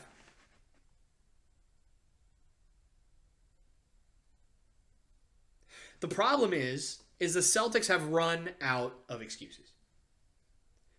And therefore, Jayson Tatum, Jaylen Brown, and Marcus Smart have run out of excuses. The Celtics have changed everything. And most of the changes have happened this year, although a lot of it has happened over time. This year, the Celtics changed coaches, changed coaching staffs, changed general managers, changed offensive schemes and defensive schemes. And it all made sense. Despite, over the years, 3 different all-star point guards in 5 years. Borderline all-star play from Al Horford for years. And the person who I still think was one of the best and smartest coaches in basketball and was absolutely robbed of a coach of the year in Brad Stevens. Despite all of that, the Celtics' problems of inconsistency still remain. They're still there. They're still persisting. Jayson Tatum and Jaylen Brown have mostly been completely absolved of all the blame up to this point. And you know what? It makes sense. But as everything around them began to change, it's starting to kind of look more and more like, hey, maybe you guys are the problem. First, it was Isaiah Thomas. He scored 29 points a game. He was great on offense, but his defense, or I should say complete lack thereof because of his size, that was looked at as the reason why the Celtics would never win a championship, is because point guards would just carve them up. So they shipped him out for Kyrie Irving. Kyrie Irving played really well on defense. He had his best defensive season as a Celtic. But then Kyrie Irving left town. But you know what? That was a good thing. Kyrie Irving, not a good person, caused a lot of chemistry problems, right? That was the argument made. And they were going to be better without him. They played better without him in the playoffs. They almost went to the finals without him. And plus, it's fine. We still had Gordon Hayward. But then Gordon Hayward kept getting hurt. And kept getting hurt. And kept underperforming. He had a massive contract and we just could not bear to pay it. And he left town too. Then it was blamed on Danny Ainge for wasting a lot of draft picks. For not capitalizing on big trades when he could. For taking all the draft capital that he had accumulated over the years and just squandering it. And then it was his fault. So then he was shipped out. And then it was Brad Stevens for not keeping his players accountable. And he was reassigned to general manager. Now, the only ones left that have been there since the beginning of this process are Marcus Smart, Jayson Tatum, and Jaylen Brown. That's all you have left. And despite his offensive struggles, I think Marcus Smart gets a pass. I really do. I have been as vocal as anyone about how overrated I think Marcus Smart is. I love him as a defender, but man, it drives me up a freaking wall every time I see late in a game Marcus Smart doing anything involving shooting a basketball instead of anybody else on the planet. Because, yes, he's made them sometimes. Like every once in a while, he's made big clutch shots down the road in a playoff game. But I have also seen him just throw a brick after brick after brick after brick, and I cannot take it. But you know what? I can't deny it. He's made a lot of big plays throughout his career. Granted, a lot of them have not been on offense, but he's made a lot of plays that don't show up in the stat sheet. I mean, the 2 charges he took against James Harden in that game a few years ago against the Houston Rockets, Celtics were down by like 26 in the fourth quarter or something crazy like that. Those stick out to me. Plays like that you just don't see. Diving after loose balls. Taking charges. He's a menace on the defensive end. And so, again, even though he frustrates me to no end sometimes, he gets a pass. Jaylen Brown clearly gets a pass. I mean, he has improved in every way pretty much every year. He has done what he has needed to do. And this year, he's becoming one of the more effective players in the game. And again, he had that triple-double, so he's shown that when given the right opportunity, he can be a playmaker. That's what the Celtics need right now. So clearly, and he's also great as a defender as well. Have to mention that too. Clearly, Jaylen Brown's not the problem. So Marcus Smart's not the problem. Jaylen Brown's not the problem. That leaves Jayson Tatum. And I'm serious. Next time you guys watch the Celtics, and if they can't make a bucket during a game, please just focus in on Jayson Tatum if he's in the game at that point. Focus in on him. He will hold the ball way too long. He'll take heavily contested shots. And you know what? Sometimes they'll go in. And it's amazing. It's spectacular when they happen. But a lot of times it won't go in. And again, just to remind all of you, this is none of this is me saying that Jayson Tatum is a bad player. He's not. He's a great player. I mean, statistically this year, he's averaging 26 points, and he's leading the Celtics in rebounds. I think he has like 8 rebounds a game this year. He's playing great. He is spectacular to watch when he's on, but he's not on nearly as much as he should. And you know what? He makes me self-conscious sometimes because he is so good and he's so young. He's younger than me. And I wish that I was as good at anything as Jayson Tatum is at basketball. But unfortunately, that's not how this works. You know, he reminds me a lot of Kobe Bryant in a lot of ways. I mean, he's just so dynamic as a scorer. He's so good. But here's the problem. He also reminds me of Kobe in the way that he's a ball vacuum. And in today's NBA, it's really, really difficult to win with a ball vacuum. Giannis had to learn how to be a playmaker before he could win a championship. Now, yes, did he put up 45 points a night or whatever ridiculous stat it was during the NBA Finals? Yeah, he did. But he needed to learn to be a playmaker and to share the ball with his other really good teammates like Drew Holiday and Chris Middleton before they could get there. LeBron didn't win 4 finals by hogging the ball. He averages 8 assists a night. So, if Jayson Tatum doesn't wind up changing his game, changing his mindset, changing whatever term you want to put, or at the very least, making adjustments and getting his teammates more involved and trying to keep the momentum of the offense going, this team's not going to go anywhere. Or at least that's the opinion of one idiot in South Carolina. So just let me know what you guys think down in the comments below. Tell me how I'm wrong. Tell me how I'm right. Whatever the case may be. Feel free to do that. Last topic. Again, I know this is a little bit longer of a podcast than it usually would be. But let's talk about the Pats real quick. I promised you I would. So here you go. Before I get into the actual game, I want to just kind of remind any Patriot fans that are out there, the Patriots had a great year. All right. I think that the Patriots, it was very exciting this offseason, all the stuff that they went through. All things considered, what happened this year, rookie quarterback, a lot of new players, which is bound to create some confusion, bound to create some growing pains and chemistry problems. They started 1-4.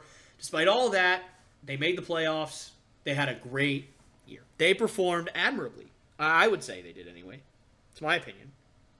But I think with, like I said, kind of every team this year, it felt like had a stretch where they were really bad. And there was some really confusing stuff that happened with like basically every team. Really bad moments, really confusing moments.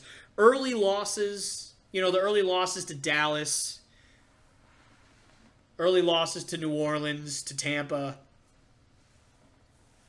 I kind of expected it. Because, again, rookie quarterback, playing against really good teams with a whole bunch of new players, still trying to learn the playbook, still trying to learn the system. I expected it. I expected them to lose to good teams early. But in those losses, Mac Jones played, I think, really well. He played better than I figured he would, especially against teams like the Bucs and Cowboys that had really good defenses. Now, the Saints defense really took him to town. But the other games, he played great. Special teams was obviously great. The defense started playing out of their mind. Damian Harris or Ramondre Stevenson started solidifying the backfield, and all of a sudden we were off and running. Can't forget Brandon Bolden in there, by the way. But the weapons on offense played well enough. Mac Jones started looking like he wasn't a rookie anymore. Even though he clearly was. He'd only played a few games, but he started playing like he'd been playing for years. And I think honestly the run that they went on, the 7-game stretch where they were just tearing people up, I think that it made us forget that he is a rookie. And we put expectations on Mac Jones that were unfair. Especially for his first year, right? So I think that from the second he got that job, I think that this should have been looked at as an acclimation year. A lot of new pieces on offense, rookie quarterback, new system. Let's get everybody acclimated to the system. Now, they did that with some players. I know they talked about Jonnu Smith not being very involved in the offense, and I don't think that really had anything to do with him and his talent. I think that they just wanted to take things slow with him because he was learning a lot of stuff. He was involved in a lot of different things in that offense. He was learning, coming out of the tight end spots, playing in the backfield, playing in the slot. He was learning a lot of that stuff. We did not need him as much this year as we're going to need him next year. And it wasn't just him. There was a lot of players that were kind of like that in terms of acclimating. And once Mac Jones won the job from Cam Newton, I think that the Patriots decided, okay, we want to win as many games as we can, but the expectation should not be Super Bowl anymore. And that's not to say that Mac Jones wasn't a good quarterback. He's a much better option than Cam Newton, in my opinion. But obviously, when you have a rookie quarterback back there, a rookie quarterback's never won the Super Bowl, and the Patriots' weapons on offense were not the best. So I think at that point, I think as fans, we put the expectation of Super Bowl on them, but I just don't think it matched. I don't think it matched what they were capable of, and that was unfair to them. Because let's be honest with ourselves. Look back on the season now. Look back on the teams that are in the playoffs right now. Look at the weapons that they have. Do you think our weapons can match up? The answer is no. Especially on offense. Especially on offense. The Bills, look at Saturday. The Bills had more talent at every position except for maybe running back than the Patriots. And maybe offensive line. The Pats went absolutely all in and yet are still light years behind the best teams in the AFC in terms of talent. And you know what? Maybe not even the best teams. Even the Chargers. Teams like that have better weapons. But look at the Bills. Stephon Diggs, Cole Beasley, Emmanuel Sanders, Gabriel Davis, Dawson Knox, Isaiah McKenzie are all on the same team. All really, really good players. All in the same offense. And quite frankly, I think there's an argument to be made that 4 of those players, at least 3, maybe even 4 of those players are better than any of our receivers other than maybe Jacoby Myers. Yes, Kendrick Bourne played phenomenal this year. I was very surprised. He has a lot of talent. But let's look at it this way. Would you rather have Stephon Diggs than Kendrick Bourne? Yes, of course you would. Would you rather have Cole Beasley than Kendrick Bourne? Yes, of course you would. Would you rather have Gabriel Davis than Kendrick Bourne? I think they're on the same level. Would you rather have Isaiah McKenzie than Kendrick Bourne?